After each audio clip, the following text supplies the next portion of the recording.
बुद्धं शरणं गच्छामि।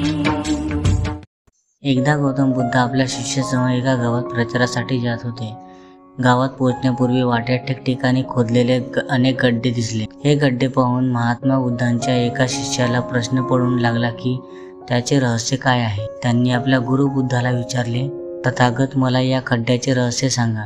एकत्र इतके खड्डे कोणी आणि का खोदले? गौतम बुद्धांनी शिष्याला उत्तर दिले की पाण्याच्या शोधात कोणीतरी इतके गड्डे खोदले आहेत. त्याने धीराने एका ठिकाणी खड्डा खणला तर त्याला नक्कीच पाणी मिळेल. पण तो थोडा वेळ खड्डा खणायचा आणि पाणी मिळाले नाही तर दुसऱ्या ठिकाणी खड्डा खणायला सुरुवात करायची. यामुळे त्याला कुठेही पाणी मिळाले नाही. बुद्धांनी शिष्याला समजावून सांगितले की माणसाला कोणत्याही कामात यश मिळायचे असेल तर त्याला कठोर परिश्रम करावे लागतील.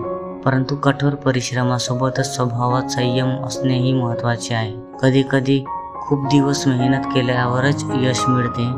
अशा परिस्थितीत माणसाने संयम राखला पाहिजे, अन्यथा यश मिळत नाही. तुम्हाला माझे व्हिडिओ आवडले असतील तर सबस्क्राईब करून कमेंट्स करा आणि शेअर करा.